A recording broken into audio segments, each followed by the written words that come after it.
mess with the bull, young man. You'll get the horns. Well, he really hit the shit out of that one, didn't he? Look at that, he hit the fucking bull. I think that's why we wanted to do this podcast, right? Was to hear that story. Good for you. That's awesome. You don't want to fade Logan's locks. Like, that's something you typically don't want to do. Toro, Spanish for bull, noun, badass digital marketing agency ready to make your life simple AF. And we are back. Always bullish. Presented by Toro Media here with Matt Sullivan and Pat Henderson from Path 8 Productions. Pat, one of our, if not our most favorite client, I think, across the board in the bullpen, which is unique that everyone loves you so much. So thank you so much for coming on today. Yeah, thanks for having me, and thanks for making our website awesome. Love it. Yeah, that's anytime like shit hits the fan with something, people like Michelle will be like, "Why can't people be more like Pat at Path 8?" Like it's come up 100 times. He just responded to everything. He answered all my questions. Like, shouldn't be this hard. But no, I'm glad it worked out. It's been phenomenal to get to know you, get to know Path 8, help you guys build a new website, and then now create some kick-ass content together too. So that's pretty cool. Absolutely. Thanks for having me. It really was a breeze. Right from the first call, I think you filled out a form on our site, and I jumped on that first initial call, and it was one of those where I was like, Matt, this guy's awesome. Like, this is going to be perfect. And it went so smoothly.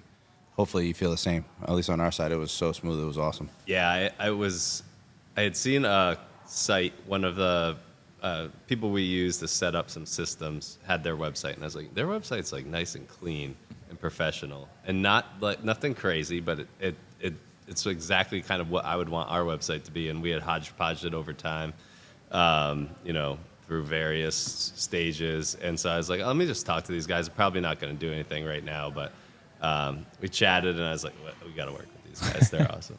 We just like sunk up perfectly. I felt like that was awesome. We did hit it off right away, and it was just like we had a good understanding, I think, of video. We had a good understanding of like if we were a video production company, here's what we would do. So that was pretty cool. But tell us a little bit more about Path 8. Like let's dial it back. So like you came to us about the website, and we did help with that. But like what is Path 8? What do you guys do? Yeah, so we're a video production company based in Boston, doing corporate video production.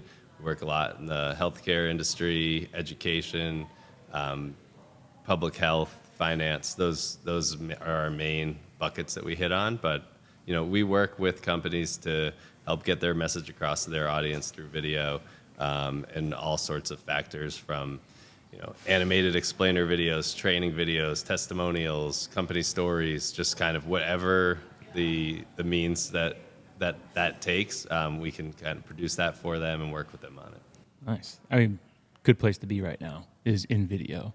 Like it's something that's, I mean, we've seen firsthand like the importance of it, but I feel like it's just constantly evolving, like rapidly with social and things like that. What have you seen? I guess, well, let's dial it even back further. Like, when did you first get into video? Like, how did you actually like go down this path? Yeah, great question. So I first got into video back in high school. My sophomore year, I did a video production class, and I loved it. I followed that throughout high school, and by senior year, I was in the advanced class that did extra video work and did a lot of projects, and I just loved it. My favorite moment of high school, one of my favorite moments ever, my team in that class, we had we kind of had free range assignments, and we decided we wanted to do a music video to, there's a song by Elton John and Kiki D called Don't Go Breaking My Heart. And we had my partner in the class was the center of our football team. So he's like a big dude. and then there's me. And so we got him a dress and a wig, and he did the Kiki D parts, and I got huge glasses, did Elton John. And we had the morning announcements were on video. So at the end of the announcements one day, they were like, now a special production from the comm class, and they played it. And we didn't know what to expect. We'd shown kids in our class, and they liked it. And we walked through the halls, and everyone was dying laughing. And that's just like, so cool. Yeah, they played that video at least once a year till I had at least 10 years. They were doing it. I don't know if they still are, but yeah, it was just so fun to do, and then you see the people's reactions from it. It was awesome. Oh, yeah. You fall in love with video right away when you see that stuff. Yeah, but then I graduated high school in 2004, going into college, the options back then, like YouTube wasn't even really big. So there wasn't like, what do you do with this skill? You kind of could go, if you want to pursue movies or like local TV or something, that's kind of the options I saw. So I went to school for marketing and kind of got away from doing the video work. But after college, I got a marketing job and then really missed the video stuff. So started doing video on the side. I started doing some weddings. I had one corporate client I was able to get and built that up over time throughout various jobs into where we are now. That's badass. That's good. I feel like I just pulled it up. I'm like, where's a perfect spot for this? So when you go to your About Us page on your website, you have your own, light box. And on that, on the right side, is a play button for a video. And I feel like that video of you in high school should actually get that going right in that spot. Is that a quick find on YouTube? We could definitely find that one for you. That's so good. Was that, at that age, like, that takes balls, first of all, I think, to put yourself out there on anything, like publicly or on social media or anything like that. But at that time in high school, I feel like a lot of people, like, I don't know, that's taking a jump to then it's going. Did you know like it was going to play for everyone and it was going to be a big thing? No, we were just having fun making a video. I wasn't like a really outgoing person or anything either in high school. Like definitely not, someone who would want to put themselves out there. And I'm kind of self-conscious. I was like dancing in it and stuff like terribly, but you just get involved in these projects and you have so much fun and you don't even think about like anything beyond that. And I think. It's just the process of making videos it's such a fun process that everybody likes. And even now, like when you go to, you could be doing just an About Us for a company. And like when you're there that day, it's a fun day for the people, like, it's a break from their life of, being on the computer all the time or in meetings. And they're like, all right, we get to make a video today. Like it's a fun thing to do. It is fun. It's funny too, because I have a video background as well. And it started in college when we would go on our baseball trips. I just started filming everything on my phone and would put together these, the guys just being ridiculous. And all of a sudden the school, Merrimack, was like, hey, can you send us this? Like, we'd like to get this up on the website. And then they really watched it. And they were like, there's someone twerking or doing something in the middle. Like, he's doing something we don't really want. Can you edit it out? And I'm like, this is getting a little out of control. But that's how it started, was just completely messing around, kind of the same way. Yeah, exactly. And then like in college, I made a documentary about our fantasy baseball league. And that was like so fun to do. And, just all these little side things. But yeah, it just kind of built that up over time. And it was something fun to do. And turns out it's something that, you can turn into a company, make a living out of. So it works out. When you can make something fun and turn it into actual dollars and cents, it's awesome. Every day is like a good time when you're doing that stuff. Don't get me wrong, there's tons of stresses with owning a business and all that shit. It's not all great. We're not making fun music videos so much. But, yeah, nowadays you're not doing probably the Elton John videos, but no, it's so funny. I like, just to go full circle with stuff, like I did an independent study in college around video, and I kind of got really into video, and I decided to do a video of my baseball team getting everyone like hyped for the season.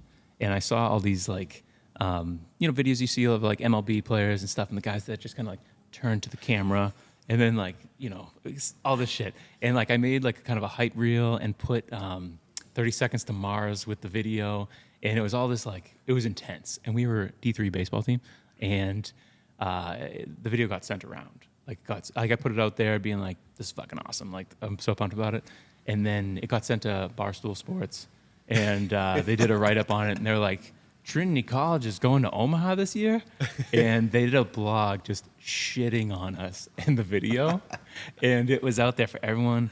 And I turned off the comments on YouTube because it was just like insane. Like, people are like the nastiest people of all time. But I was so proud of it. And then I was like, I probably should edit that more. And then like people just trashing on it and shit. But it was funny. Because then like everyone on the baseball team was like, what the fuck, man? We're getting trashed on Barstool.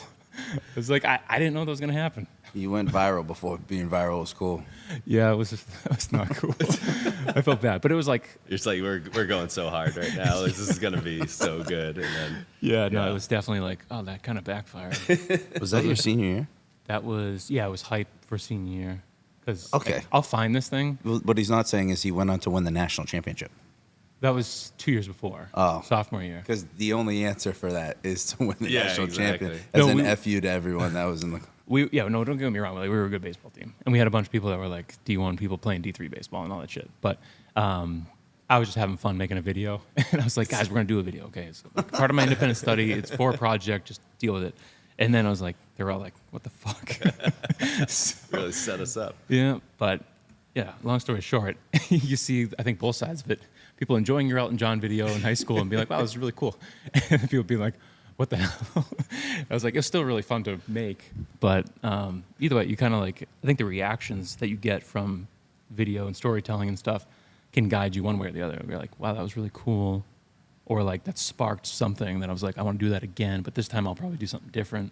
Yeah, I think it also points out that now everything goes to everyone. Like, I made that video, like all the people knew us who watched it and they thought it was funny. But if that was like out there on a stage, like especially if you put anything online, people are gonna be against it. So you have if people think it's funny, they know you, but then like you put it out there and like who do these people think they are? They think they're in the major leagues, like this hard video, People are nasty. Yeah, people online. are tough. Well, it's something about video too, because I even think of, I don't know if you know the kid Bernie, I forget something his last name. He does all the high school hockey videos, and same thing. He loves hockey, and he loves making videos. So he started going to his high school hockey team.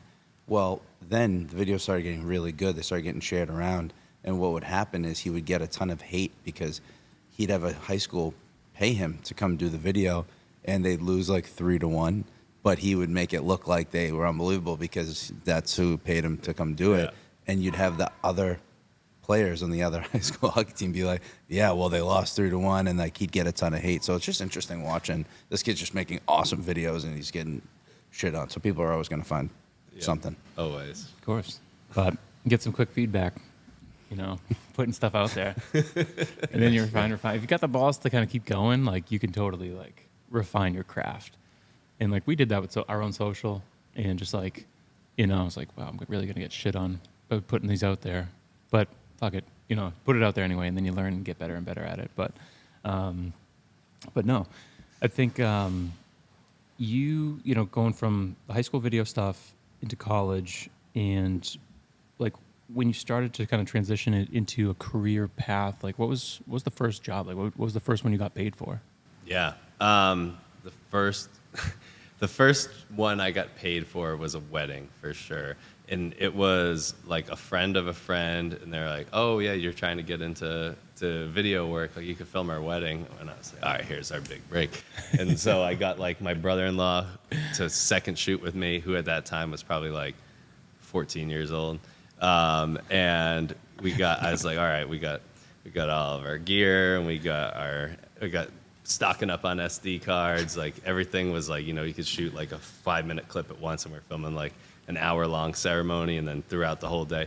So I think we charged like maybe $400 for this whole wedding, which was like 10 hours of coverage, but 2 people making an hour-long video after, like all this stuff. And I had no idea what we were doing. And we go there and we're filming, and we get through like the first thing, and then I get onto the new SD cards that I bought. And they're just like cutting out after like 2 seconds because I didn't know anything about write speed or bit rates or anything. So, during the wedding, I had to send him out to Best Buy to buy us new cards so that we could use those for the rest because you're running out of space, and we're just running around and just like, you don't know anything till you learn it. That's true. Like, all right, we spent $1,000 on SD cards, and we made $400. A little in the red. Well worth it.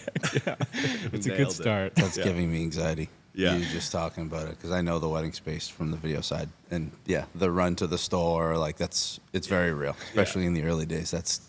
Just thinking That's back, a nightmare. it's so much. Everything's so easy now with the gear, and you up level your gear, and obviously you learn a lot over time, and just everything gets easier. But those first ones where you're just like really faking it till you make it, it's always interesting. It is funny to look back and laugh at that though, Yeah. because like, my first website was like $500 for a diner down in Wellesley, and like, you kind of like take photos and video, and you get hosting and all this shit, and you're just kind of like, well, I'll just cover a lot of these costs. And then just like like shit, I signed up for a recurring, like recurring billing, but they're not paying for it. Like, fuck, what am I doing here? Like, it's just like random shit like that happens. But no, you probably learned a shitload, right, from that one. Yeah, you get paid in experience, I guess. Yeah, And learned then- a lot. Was so you went, like, obviously, like, I think that's the cool part about video is like you produce something, it's gonna spark emotion, it's gonna like be a memory piece for a lot of people and like really like mean a lot to someone. And did it kind of naturally evolve from like a referral to something else, or like what led to the next one and to the next one? Yeah. So I think with the wedding specifically, it was, I did one, then I had one to show to the next person, and then they were like, oh, yeah, that was good. Even with all that went into it, it still came out really good, I thought, and for what it was. And yeah, so just kept rolling those. Weddings are easy because it's a wedding. Like, once you have it, you can do another one, and you can do another one, and people start trusting you. On the corporate side of things, I was working at a company on the marketing team, or at first I was in commercial operations, then I moved over to marketing, and I was talking to my boss, and I was like, hey, we're outsourcing.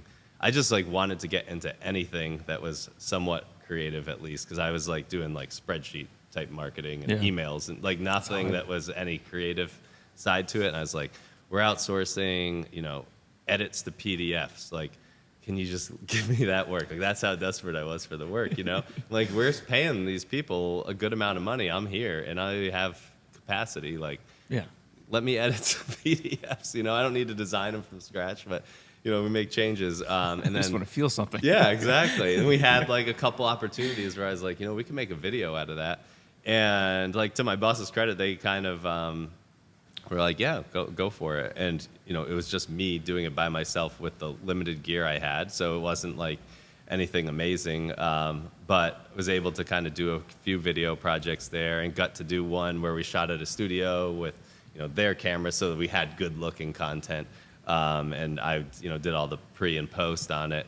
And, got to have a few pieces in my reel, and, on this at the same time was building up some corporate clients of my own, like little freelance gigs here and there, where I left that job eventually to go work full time doing video production work for the city of Boston. So, kind of built that up. And then even when I was there, I did the work for the city, but had my stuff going on the side. Built that up a few more years, and then left the city of Boston to go work part-time for the Red Sox on their video production team, and then, keep going with my stuff, which I keep saying my stuff. At that time, it was called Pat Henderson Productions, and built that up, and then finally got to the point where left the Red Sox, just kept stepping back my work there every year, and building up the company, and, bringing in freelancers and kind of getting that going, and then was like, all right, we need not to be named just me, because it's not just me. So changed it to Path 8, and made it more of like a production company than just a freelance thing I was doing on the side. And got to kept that going, and here we are. Pretty badass. Weddings, like, because Pat's done weddings, like a lot of wedding videos and stuff, and I always think about that being like super high stakes.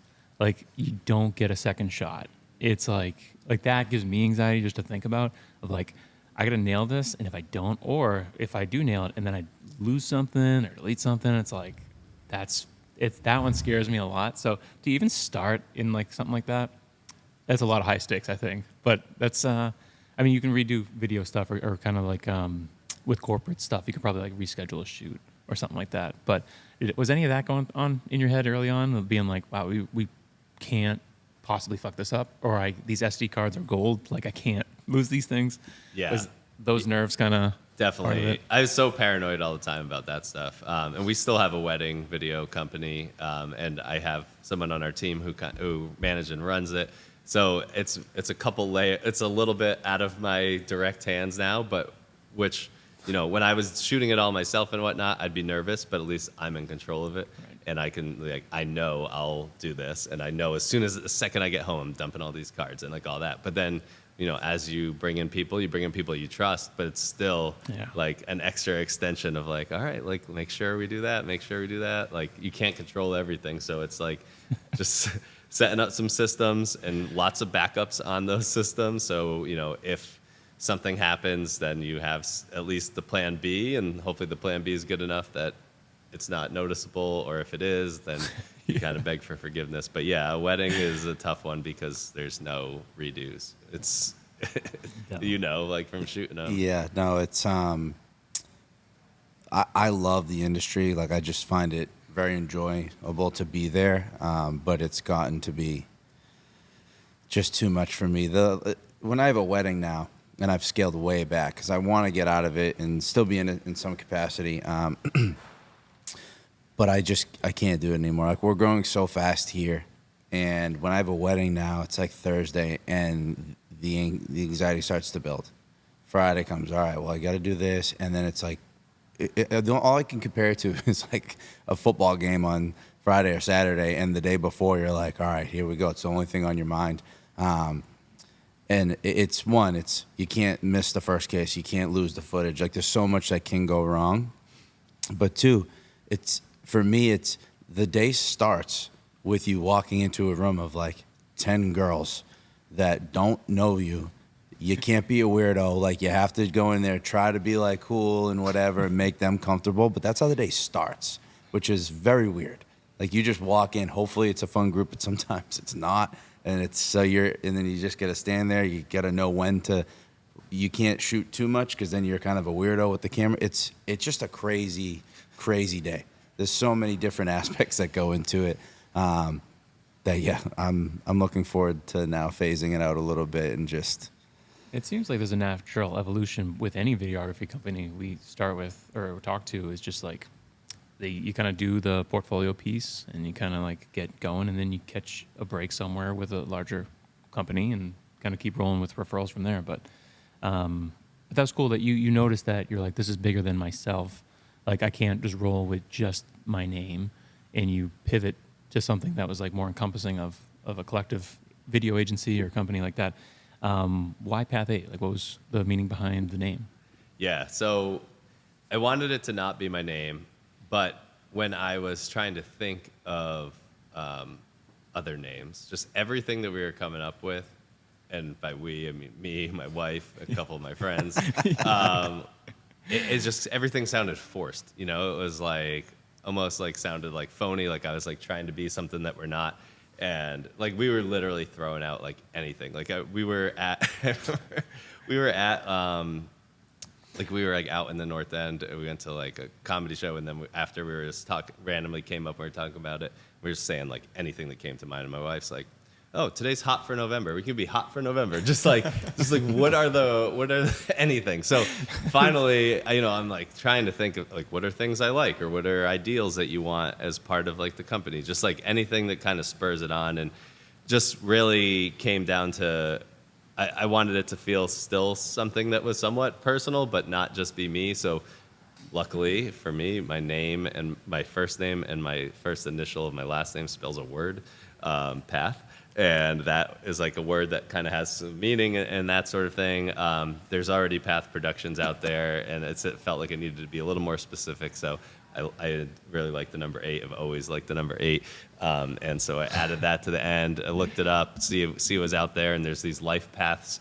And Path 8, the life path 8 is like never-ending pursuit of greatness or something. So I thought that was like a nice little tie-in there. That's cool. Yeah, and it was something where I was able to make it more than me, but still tie back to something personal, because it is business. But I feel like we take our relationships and our jobs and our projects personally. They're not, we're trying to create, form relationships with our clients, and I think like that's something that we do really well. And so you want it to kind of still feel personal and not just like generic production name that I came up with, like, Focus Films, or it's just there's like so many. Yeah, I get a kick out of just the name game in general, whether you're like naming a company or naming a child. It's like, it's really hard to like, come up with a name and be like, this is going to be forever. This is going to be a long, long time. Yeah. So that's really, really tough. But I always get a kick when I'm like watching movies, and then there's like, 10 production companies involved in a movie, and then like, you see their logo and then their name and like whatever. And I'm watching like, I don't know, the House of Dragons last night on HBO. and it was like, Bastard Sword Productions or whatever, and like they got a bunch of things that pop out, and then I just find it fascinating because some of them are like hilarious, and some of them are like this is probably just some crazy inside joke that they have, like just the people that own it. But I always get a kick out of naming and where it comes from, and that I should have probably put two and two together. I literally did not put Pat Henderson, Pat H. Like, it did not like resonate at all. So yeah, it's funny. Some people see it right away. They're like, oh yeah, and then other people are like, oh, how did you come up with that? Well, it's not that creative with it. Yeah. But it's funny with names. I feel like, and you brought up the kids' names too. Like even like when you hear somebody like they have a kid or whatever, and they have like a weird name or something, or a name that's unusual. But then like you meet them, and then like whatever the name is, no matter what it is, really, if it's a good name or if it's a bad name, it just becomes like the name. Right, it just sticks. It just like, sticks, and you're just like, oh, like that is whatever. It's like it just kind of becomes part of that, and you put so much pressure on it in the beginning when you're coming up with it, but then it doesn't even really matter as you're going. It's more of like what's built up around it with the brand and what you do. No, it's so true. I remember when we were starting to rebrand and stuff, and people were like Toro, the bull, and all that stuff, and they were like, you're gonna have to like become the bull. Like you're gonna have to really go all in. Like you can't like tiptoe around this rebrand. And like we did, and like it just kind of now feels like it's real now, and it's like, kind of works really well so now. What were you guys before that, and like how did you come up with that? Because I think you guys do an awesome job with your branding. Like you tie the bull and Toro into everything from like the emojis that you use, with like the bullhorn thing, and like all the sweet intro for the podcast, and like everything has that kind of feel to it. So like what was the process you guys went through? I mean, it was funny because like it was just Pat and I here, and we were just like throwing names against the wall and seeing what stuck, and like we were looking for an animal. I think marketing with an animal is like way easier. And it was just like, we were just kind of testing stuff out. But it was like Toro itself, Spanish for bull, Toro, and Zorro, Zorro, is fox. And we kind of like meshed those together, but then stuck with just the bull theme. And like, I love rock, so I was like, we can use the horns. And I'm like a big Texas Longhorns fan too. And everything just started kind of connecting the dots to like Toro working, and like that being the go-to. But then you got to come with like available.coms or domains, and it was like, well, there's nothing available. We bought the .io, which was like the cool thing at the time too in tech. So I was like, fuck it, like we're gonna go with this, and like we're gonna go all in. And it was really tough to like, when you make the decision, you're like, this doesn't really feel right. Yeah. But to your previous question, we were Impeller before, and it was spelt wrong. And like an impeller, You spell everything wrong. we always just That's our thing. we suck at spelling. No, Too many letters. thank God for all these grammar checks and all the auto spelling now. No, we were impeller, and that came from like my mentor Glenn Kennedy, who kind of got me down the path of like marketing, web design, and UX and all that stuff. And we were spitballing names, and he was like, this is cool because he's like, I think this is like kind of what you are.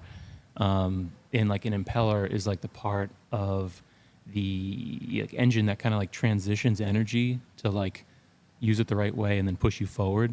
And I was like, that felt like who I've been in a lot of like circumstances with companies and kind of consulting and things like that, is like, I'm not necessarily changing your business, but I'm just going to help kind of steer it in the right direction and just change the energy of it and move that way. So it felt right. And it was just me. In that, and I didn't want to go like the Matt Sullivan, marketing, whatever. Yeah.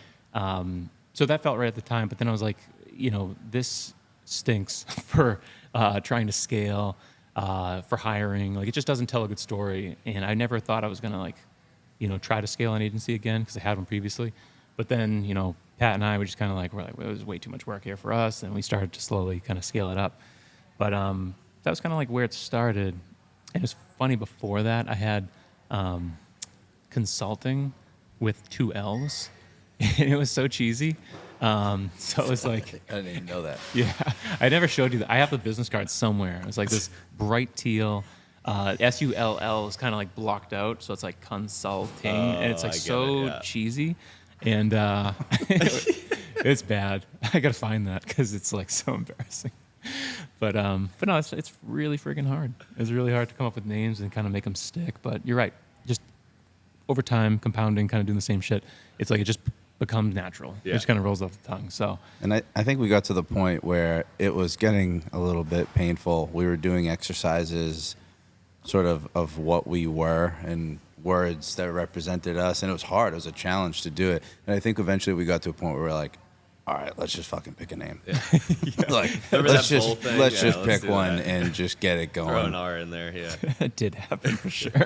We're like, fuck it. We can reiterate off this. We can change later. We already changed this time. We can change again if we have to. It's cool now to look back though at I'll refer to them like the Impeller days, because the Impeller days, it was the Wild West where it was Matt and me in here, and it was just we would just come hang out and do a bunch of digital marketing, no like real Yeah. clear game plan for where we were going or what we were going to do. So to look at it now,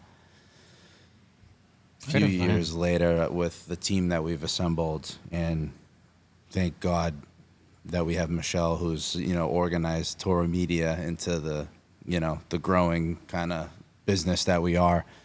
It's so different, and Toro is really taking a life of its own where people are starting to recognize the brand and have a good reputation. So I think people are surprised when I'm like, yeah, it's only been a couple of years, because we were Yeah. in Impeller before, and they're like, what the hell is that?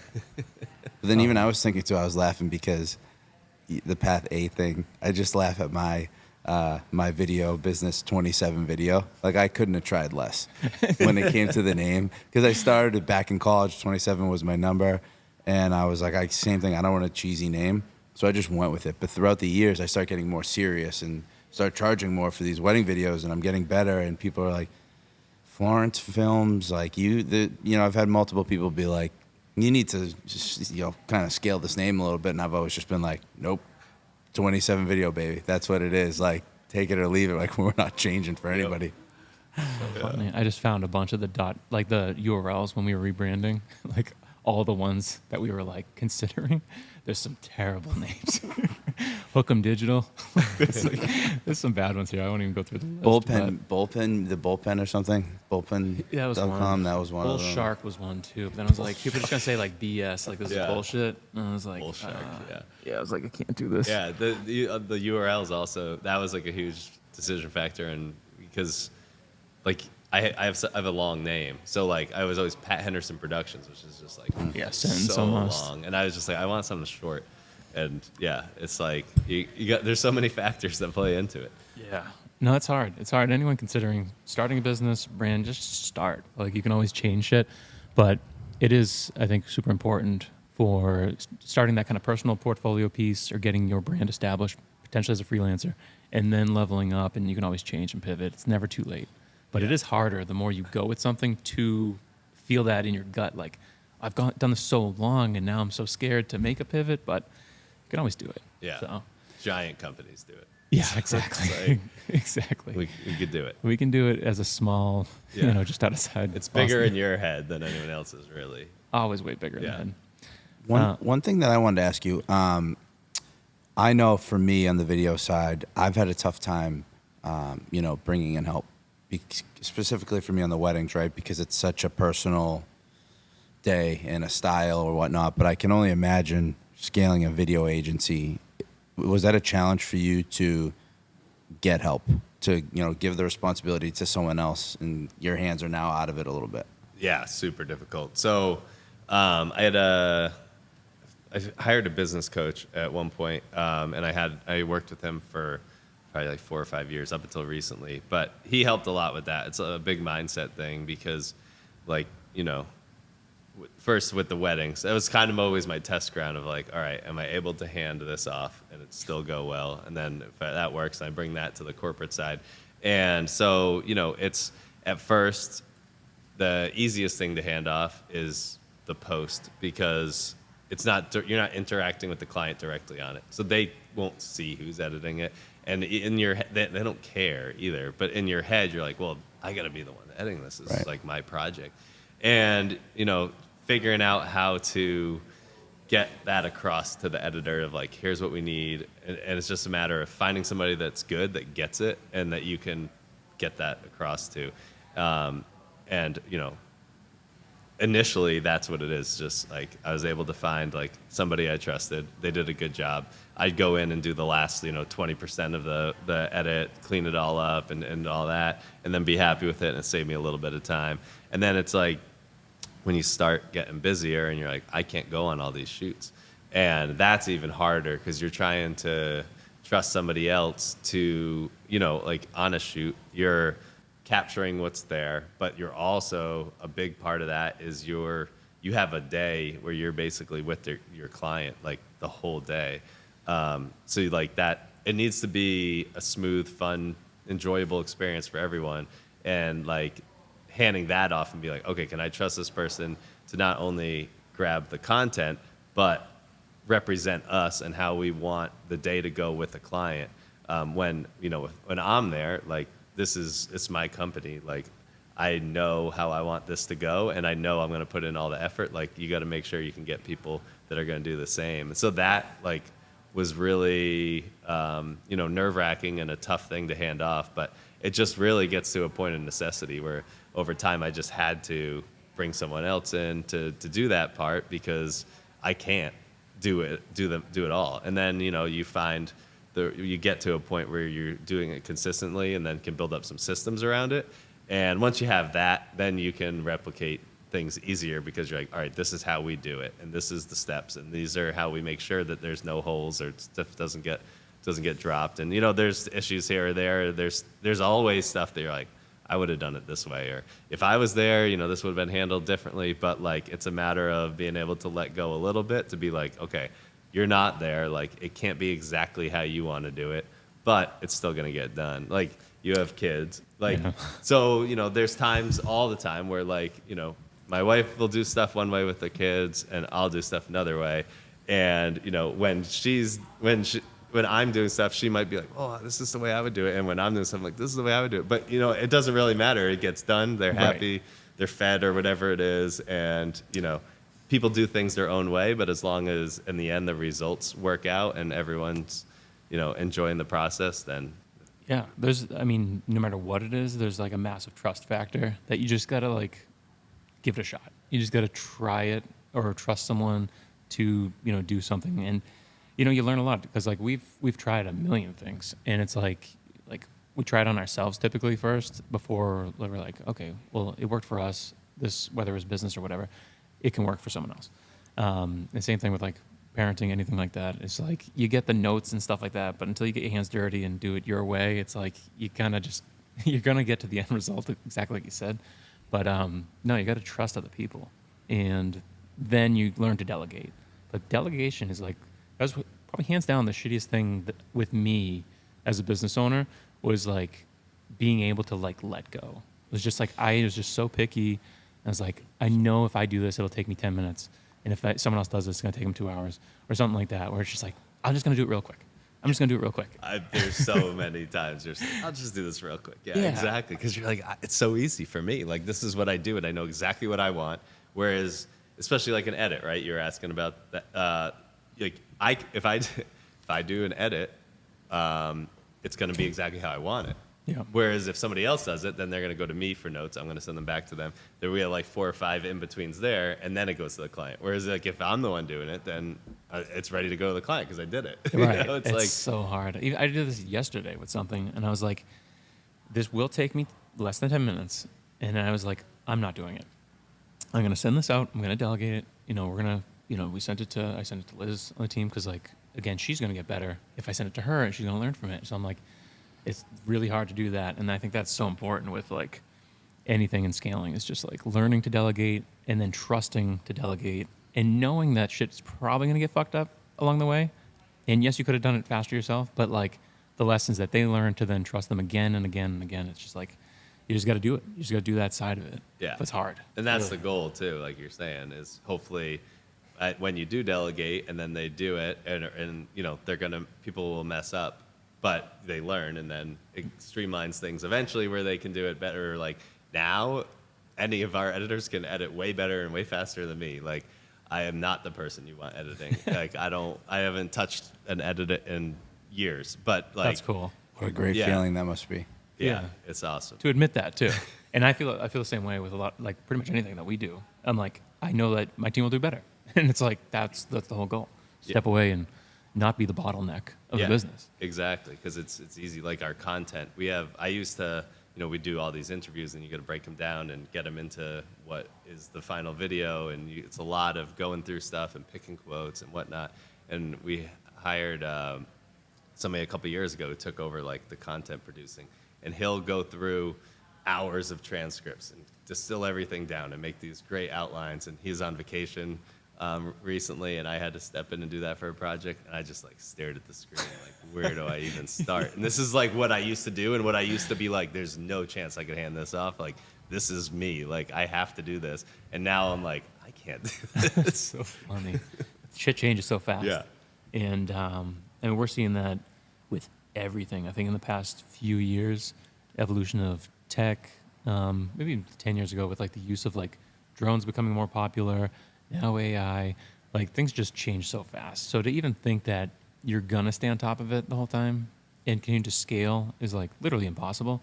But I mean, what are some of the biggest changes that you've seen maybe in like the video space in like the last 5 years that have changed your business? Whether it's what you're shooting with, whether it's social media, like what are some of the big things that you're noticing these days? Yeah, I mean, I feel like it's just the prevalence of video in general is just everywhere.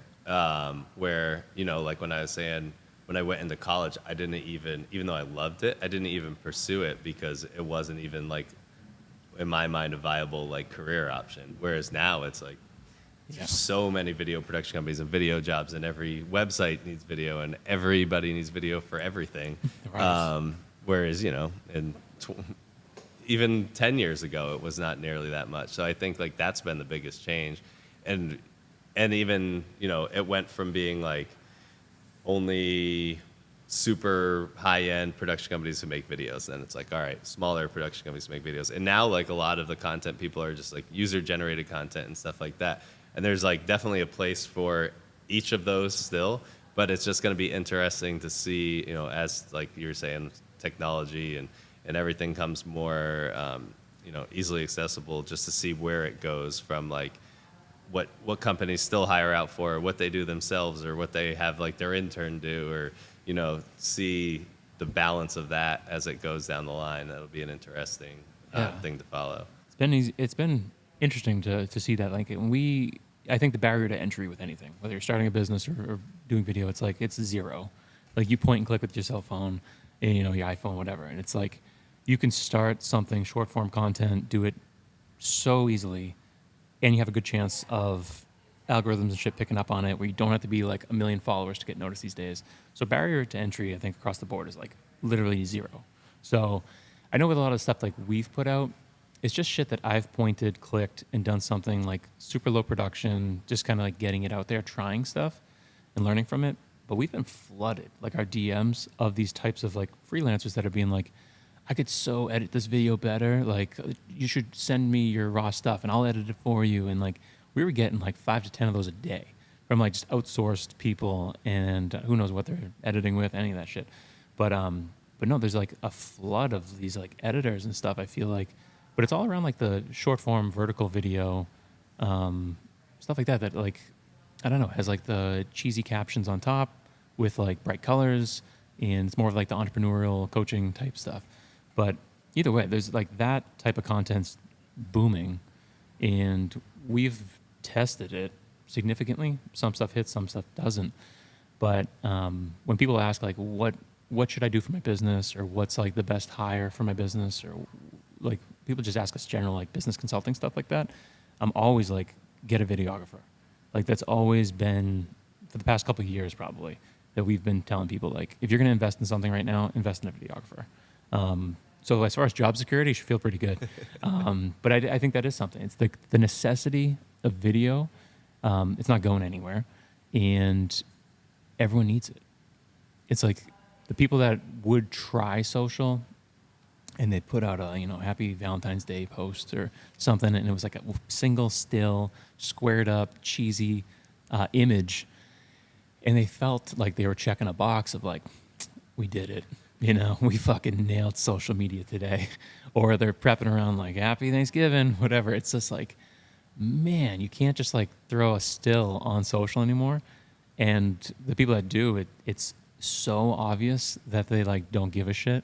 So it's like to really try on social, and like there's massive credibility in that. It's like you need video. You have to use video, whether it's stock, whether it's really well produced, whether it's shot with an iPhone. There's like no negotiations. It's just like you have to use video these days. So like we're trying to stay on top of it. We're trying to teach ourselves a lot of it, but there's this new level that like Path 8 does. Like there's a whole level above what we're trying to do, and it's like it's cool to see. And like obviously when we look at the portfolio of like Johnson and Johnson and these like massive companies that you've done work with, and we see like the Emmy Award stuff and all that stuff. There's levels to the game, and like yes, the barrier to be involved is zero, but no, there's a whole nother threshold above that stuff. But it is cool to see, I think, like kind of the democratization of social and video, and everyone trying to get their hands dirty in it. But there's some people that are really good with it, some people that are really bad with it. It's kind of cool to see all of it play out right now. Yeah, definitely levels. And also I think a lot of it too, with anything, is just consistency over time, especially when there's no barrier to entry. Like I think we were talking about right before we started this podcast that like anyone can make a podcast, but it's a matter of keeping things consistency and over time. And it's really easy to start something, but to keep it going and to build on it is the thing that you can only do with time and with consistency and building that kind of trust with especially when you're working with bigger companies. They don't want to work with someone who's their first project. Like I was talking about that first wedding that we filmed and we didn't have the right SD cards. Like you don't want to have somebody learning on your watch. The companies who maybe are new or don't have budget, like that's part of the game they play. For if they only want to invest a little bit of money in something, then like they take those learning curves with it. But yeah, I think it's like that consistency over time and building that up and getting that trust is really important, and what you guys do too. Yeah, no, for sure. There's levels to all of it. Anything in the digital space, there's levels, and people that have been doing it, and that compounding of doing it a million times versus trying your first time with an iPhone. I think it's pretty cool though that the level of entry, whatever, is zero, because when we're looking to hire people, I tell them, your resume is great, but have you built anything that you can show me? Because it's I don't think it's a surprise that the three of us all started and we were like, we don't know what the hell we're doing, but we all did it. I was filming the trips. You were creating the video you got a bunch of hate for on Barstool, yeah. And you went and did a wedding and didn't know what you were doing for basically lost $1,000 in the process. But that's what I look for. I think that's what we look for when we're, looking to hire, especially young kids. Cause it's like, I think video is so cool cause it's so accessible now where I talked to me, I'm like, there's just no excuse that you can't go shoot something. I'm like, I don't care if it sucks, but I think that's one good thing about video is like everyone can do it, and it's going to be pretty terrible right off the hop. But I just don't think it's a surprise that the three of us kind of had the same story. Well, that's why Chloe's here. Is she came up to Yes. you and showed you her phone and said, "Look at the cool shit that I've been doing," and then you're like, "Oh, this is cool shit," and like it led to conversation, internship, and now hiring full time. But yeah, there's no excuse, right? Yeah, it's a good way to see someone's effort too, because like even when we're hiring, when we put out job posts, we're hiring people. Once I do the initial like resume scan, and I'm like, all right, this person's somewhat interesting. We'll send them an assignment basically to like record, super simple, just like screen recording video of like you introducing yourself, talking about a project you've done, kind of walking through it, and if someone doesn't want to put in the 10 minutes of effort that takes, then obviously they're not super interested. So it weeds people out, and you can see like, all right, this person is legit. And because it's the other thing with anyone can do it, and it's easy maybe to make like one simple thing, but you can start weeding people out easier when you kind of look into their portfolio and see what they do and all that. It's actually how Pat got here. I gave that assignment with the North Shore Baseball League, Yeah. and I was like, "Hey, there's like the championship game. It's actually tonight. Do you mind like shooting it, or do you have any interest in shooting it? I'll pay you for it." But it was kind of like a trial run. He went, shot it, made a whole highlight reel of the game, all this shit. It was awesome. And I was like, hell yeah, come back in. Like let's do this thing. Let's give it a shot. It was like game 2 of a 2 out of 3 series, and the wrong team won. So I went, and I was, just to call it for what it was, I was desperate. I was like, I wanted to get into this industry so bad that I was like, I'm not cold calling again. I'm not going back into finance. I don't even care what you pay me. I'm coming to work for you if you'll let me. So when he was like, yeah, what are you doing tonight? I go, wrong team won. I went back the next night, and then I edited it, and I sent it to him at like 2 or 3 in the morning. And I knew he had kids, so I was like, hopefully this isn't a mistake. And so I said, sorry for sending it to you. And he's like, no, I fucking love that you just stayed up till 2 in the morning and hammered this thing out. Like, come in tomorrow and let's talk. And that's how it all started. Yeah, see, like you could tell right from there, like that you learn way more from that than you would from any job interview, because people can say whatever they want, but like you have to really want it to put in all that extra effort and like do something that quickly, and you know, like that's a lot. That's the interview, like, you know. I cut from the same cloth. Like I was staying up, 1, 2, 3 in the morning to like finish something for the next day, and half of it was like to get it done, or like I work better at nighttime, or I used to, and then half of it was just like trying to make the next day not so shitty. But like seeing Pat do it, I was just like, this guy's like he's cut from the same cloth. He's got my DNA. So. It's cool to see that, but we really don't. We will scan the resume, right? We'll look at it, but again, it's like you got to put it to the test, yeah, or see like what have you done, all that stuff. So, but no, I think there's one thing I was gonna say was like the short form content, the zero barrier to entry, and then like the high production stuff. I feel like all of it plays. You just got to be strategic about how you do that. And we have a couple companies we work with now that some of them like only want the high-end production, and we have to try to like be strategic about like weaving in some like cool trendy stuff too. And it's like they gave it a shot. Like I'm like, just trust us, because like I'm like your views on social, you have to do some other shit that's not like of that quality, and you have to dial it back sometimes. And they did with like a viral hook or like a little trending thing. And it got like quadruple the views of like their previous one. And I was like, see, like you have to do both. And they're like, yeah, that's cool, but like we're not going to do that a lot. And they're not going to name names or anything like that. But it was something like there's a world where all of it can play, and you can be like super approachable with like a quick shot. But there's certain instances, your website and just other things that need like nice quality, good stuff too.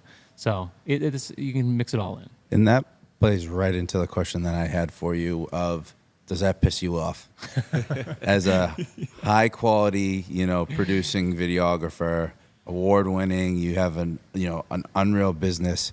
Does it bother you a little bit that these really low production things are getting the play on social? I mean, I feel like there's a place for everything. Like that works really well on social, and that's good at getting people's attention. But also, if you go to that company's website and it's all like their CEO doing goofy stuff, you're like, is this even a real company? Like, you need kind of, or like they're trying to explain something. Like, there's definitely use for the easier, accessible, like anyone can do it video. But then there's also use for like putting some budget into some video that kind of has some purpose to it.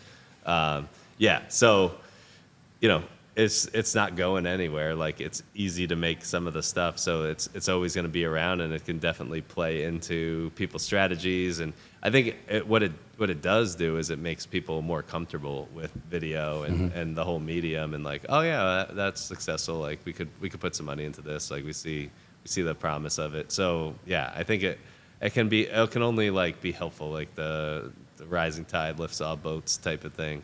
As long as there's still some left for the good stuff. Yeah, you have to adapt. I mean, we see it. If we go to a client shoot, I have my cameras that I use for weddings, and I go and I love it because they're really high quality and powerful, and I know that. And then Matt films something on his phone, edits it in 8 seconds, and I'm like, how the fuck did he? It looks unbelievable. And I have to wait till I get back to upload all my footage. It's going to take me an hour. And you know what I mean? Like, you're you get people that are able to do this so quickly on Yeah. their phones that it's getting really high quality. Where that's why I asked the question, because I'm kind of like, Yeah. how the hell did you do that on your phone so fast? I just prefer to do it, a different style, but Yeah, it's like that triangle. That's like, what is it, like speed, cost, and Quality. Yeah. And it's like pick two.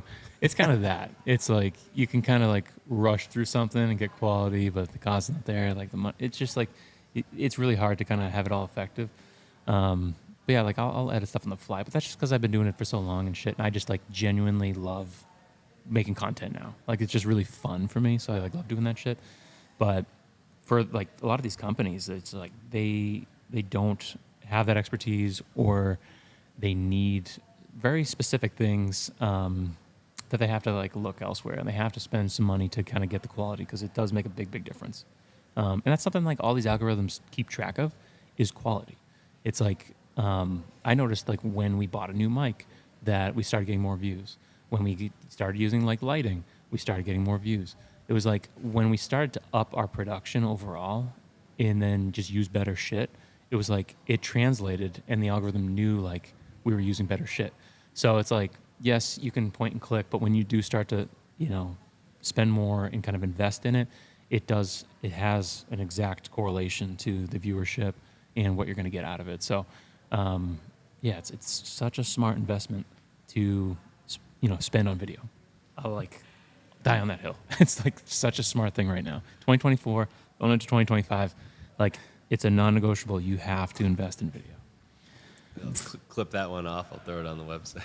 Yeah, that's gonna be on your homepage, right? For a Path 8, one question I had is we talk about it a lot here about like the culture of the company, because I think there's so many kind of BS culture moves that you see all over social media now. But we're very proud of the culture we built here. So for Path 8, like, what are you looking for? What do you guys do? What's your ideal sort of candidate to work at Path 8? Yeah, I mean, you guys do an awesome job, and you have this great space here, and you definitely have, like, from your branding on through the people, I feel like it all flows really nicely. With us, it's it's more difficult, I think. You have this space, so you guys see each other all the time. We are all remote, so it's like, how do you build a culture in a remote environment?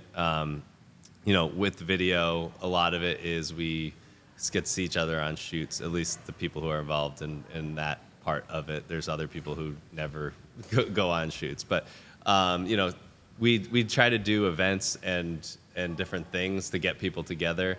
Like we do a monthly team lunch, and we do, Christmas party and a summer cookout and like all these different things.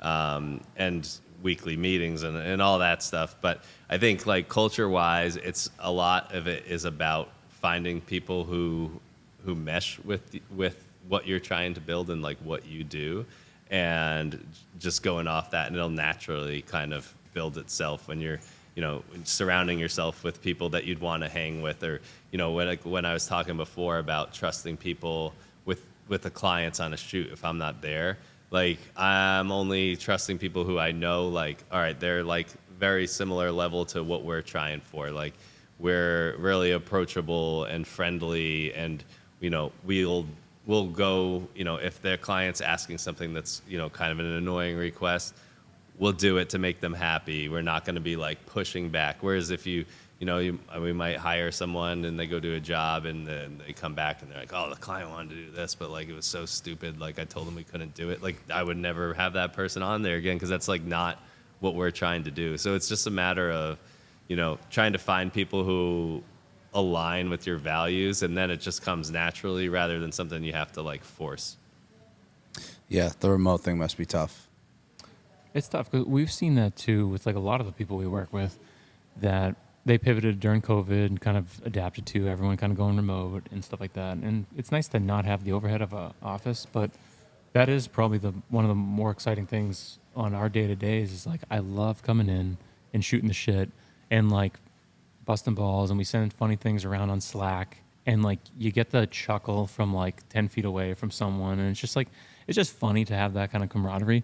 And I would miss that big time if we went remote. And even on Fridays when we work from home, it's like, it's difficult. It's not the same. But It depends on the industry too. So some stuff you have to be, in person, and some stuff you can be faster or just as fast remote. So it just comes down to personal lifestyle. Yeah, I think a combo of it's nice. Like, it's good to have the flexibility of being remote, but if you're just at your home all the time, it's so isolating, and like you get way more, like when we do our team lunch or whatever, like you get way more of that hour of hanging out with people there. Like, you get to know them so much more than in a month of, meeting on Zoom or whatever it is. It's 100%. Yeah, it's definitely need a combo of the sort, at least. Yeah, I think that as you kind of build up any sort of company, too, you kind of look at what type of businesses it is. Like, is it a kind of lifestyle business? Is it you trying to sell the business someday? Like, there's different paths to go, and I think ours just kind of organically turned into more of a lifestyle thing, where it's as long as our clients are happy and life's good, and we're enjoying the work we do, it's cool. There's no pressure to kind of weave that into some sort of where were you? It's 9 a.m. Shit like that. So it's just I think naturally most businesses are starting to operate that way too.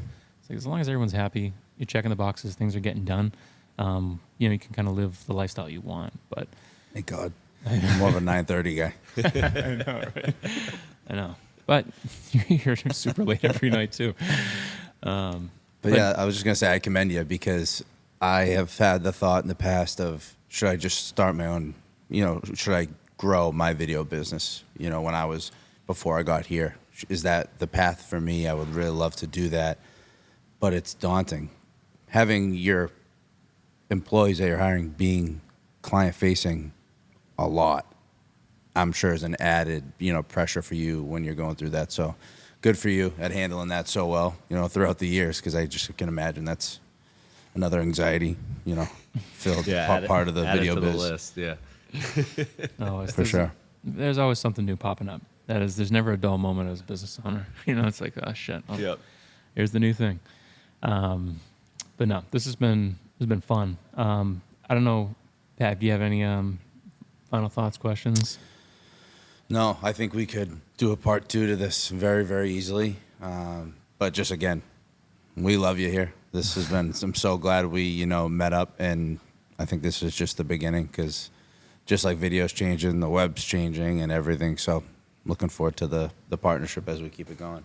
Yeah, and definitely love being here. And, I think the whole process, I was thinking this morning on my drive-in, about the process of working with you guys and how great it was from start to finish, and polar opposite from the last time we built the website. And, it was also something that was interesting to me was being on the other side of I'm usually the one delivering the product to the client. So being the client, I learned a lot from that side of it, seeing how you guys run things and just the little things you guys do. And also learning when you're on, the person delivering, you just assume the client cares about this, or this is really important, or why aren't they getting back to me? And then you're on the other side and you're oh, I owe them that thing. I got to get that to them. Or this is really helpful that they did this. Or you might do something else. And I'm oh, that doesn't matter to me as much, Just being on the other side of it, I learned a ton, and took some of the pieces that you guys did and incorporated them into some of the stuff we do. And it was really interesting, being on the other end of things and pulling from it. And you guys have such a well-oiled machine here, and your team's amazing. It was awesome process. And that's cool to hear. Yeah, that's really cool to hear. Because we're kind of, I think a lot of the tools we use and things like that, we kind of just take for granted every single day, because they're kind of implemented and we have them kind of down like that. But I see the same thing. We kind of borrow little nuggets from other people and things like that. But it does happen. I know that people are yeah, we started using this tool because you just showed us one thing, or we didn't know what Monday.com was and now we use it, or stuff like that happens all the time. So that's pretty cool. Speaking of Monday.com, we had a couple phone-in questions from Michelle that we'd love for you to touch base on. Yeah. First one, can you talk to me about Monday.com? Did you like it? Did you hate it? Was it useful? So my wife sells Smartsheet, which is work execution platform, and Monday is is one of their biggest rivals. So in my house, I had to hide the Monday app. and like I couldn't say anything good about it. I was like, they're doing a great job keeping it organized. It's definitely not because of Monday. But no, I loved using that throughout the process. And Michelle was so I don't know like where you found her, but she is so on top of things, like the most on top of things I would have thought that this was the only project you guys had going on, because like instantly responding to stuff, knew exactly where everything was in each project. And I was like, when we're managing projects, it's one of the things I'm like, we need to be like always, and we try, but it like made us kind of, put it in our systems even more, just always being proactive. And I'd never once had to say, hey, Michelle, where are we on this or whatever. It was always like, hey, we're working on this and we'll get it to you then. Like I always knew what was going on and I never had to ask. And I think between, that software that you use that I won't talk about, but, and Michelle, it was amazing. Yeah, I mean, Michelle is like the unsung heroine of like the projects all the time, that she really makes sure like we're always on the offense, never on the defense of like, shit, we owe something or someone like that. And like is asking for something. It's like, that is totally built into it now too, where it's like notification pops up, you got it right back. Okay. It's back to you, back to you. And it's always making sure that we're, on the offense. And Michelle is just like such a staple with that. So that's cool.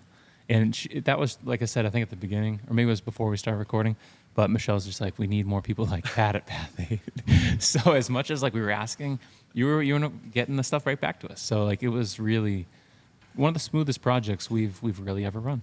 That comes from being on the other side. I'm like, what's helpful when clients are helpful to me? How do they give me information, or what's helpful? I just tried to be a good client because I know what it's like when it's a tough client to work with. Did you enjoy the video communication that we would send versus all of it in writing? It's funny because when I saw Michelle in here and met her in person for the first time, she was like, it was my favorite project because we never actually met. Like we never had to have a meeting.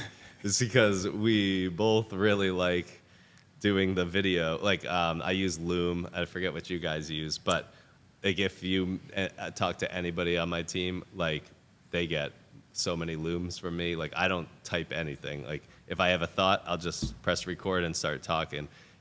It's such an effective way because for like with the website, for like Michelle to explain to me like, oh, we're trying to change this wording here or whatever.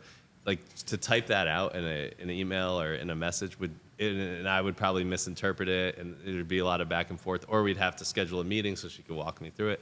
But she just, screen record, like, hey, here's what we're doing. Here's a couple options. Pull them up. Show me some different options. Like it cuts to the chase and just made everything so efficient. And I'd send her a video message back, like a video message looking at her video message, and we just like keep piling on top of each other. Video inception. Yeah, exactly. It's gotta keep going more and more.